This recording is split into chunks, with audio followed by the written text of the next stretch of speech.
Greater اسرائیل بنے گا حدیث میں خبریں یہ سارے مسلمان ممالک تمہارے ہاتھ سے نکل جائیں گے مسلمانوں، یہ عراق اور اردن اور یہ اور وہ، یہاں تک کہ ترکی، سعودی عرب کا بھی شمالی حصہ نکل جائے گا۔ البتہ مدینے کا جو ان کا پروگرام ہے اس کو اللہ نہیں پورا ہونے دے گا، مدینے میں داخلے کی ان کو اجازت نہیں ملے گی۔ بہرحال یہ سارا کچھ ہونے والا ہے۔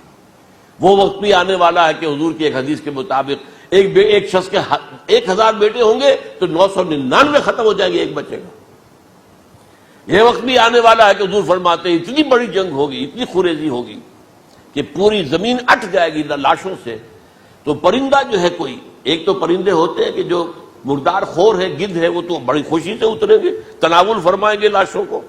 اسی طریقے سے کوے ہیں، چیلے ہیں، لیکن جو نفاست پسند پرندے ہیں وہ لاش کے اوپر اترنا نہیں چاہتے۔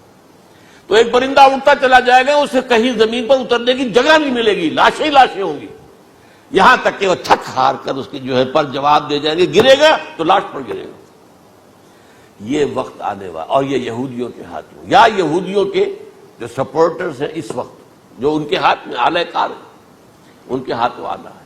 میرے نزدیک اس کام کے لیے اس ملعون قوم کو کہ جو حضرت عیسیٰ کے زمانے سے ملعون ہو چکی ہے، اس کو باقی رکھا گیا ہے، اسے یہ موقع دیا گیا ہے۔ اس نے اسرائیل بنا لیا ہے، تقریباً 2000 سال کے بعد وہ دوبارہ آ کر آباد ہوئے اس سرزمین میں جہاں سے نکال دیے گئے تھے 70 عیسوی کے اندر۔ یہ سارا کچھ کیوں ہو رہا ہے؟ ان کا یہ استثناء کیوں کیا گیا؟ یہ بڑی تلخ بات ہے، یہ یاد کر لیجیے۔ کیونکہ یا تو قوم اسی وقت ہلاک کر دی جاتی، جیسا کہ ہوا قوم نوح، قوم ہود، قوم عاد، قوم ثمود، قوم شعیب، یہ ہوا کہ نہیں ہوا؟ اور سدوم اور عمورہ کی بستیاں جہاں حضرت لوط بھیجے گئے، اور آل فرعون جو ہلاک کیے گئے، یا تو پوری قوم ہلاک کی جاتی؟ نہیں، یہ یوں سمجھیے کہ اس پورے معاملے کو درمیان میں سے ایک وقفہ دے دیا گیا، حضرت عیسیٰ کو اٹھا لیا گیا، اور حضرت عیسیٰ دوبارہ آئیں گے۔ یہ کیوں کیا گیا؟ اب اس میں بڑی تلخ بات آپ سے کہہ رہا ہوں، یہ آپ کے لیے قبول کرنا آسان نہیں، حلق سے نیچے اٹھنے کی مشکل سے۔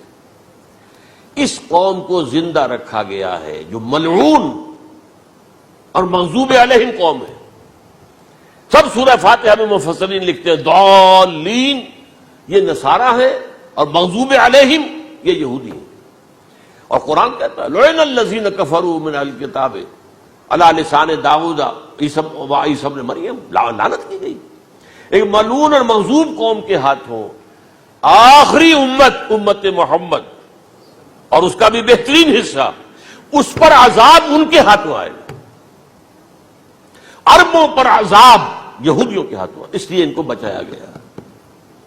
یہ میں نے کئی دفعہ واقعہ سنایا، مولانا اصلاحی صاحب بتایا کرتے تھے، کیونکہ وہ راجپوت تھے، یو پی کے راجپوت، مشرقی حصے کے، کہ ہمارے ہاں کوئی نوجوان اگر کوئی بڑی گری ہوئی حرکت کرتا تھا تو اس کے سر پر چمار کے ذریعے، چمار کے ہاتھوں جوتا لگوایا جاتا تھا۔ اگر راجپوت کے سر پر راجپوت کا جوتا گرا تو چلو تکلیف تو ہوئی، لیکن یہ کہ راجپوت کا جوتا گرا ہے نا، پڑا ہے، لیکن راجپوت کے سر پر چمار کا جوتا، جس کو آپ انگریزی میں کہتے ہیں to add insult to injury, وہ تکلیف بھی ہے جوتا کھانے کی، اور انسلٹ ہے کہ ایک چمار مار رہا۔ یہ امت سب سے خیر امت ہے، کنتم خیر امت اخرجت للناس۔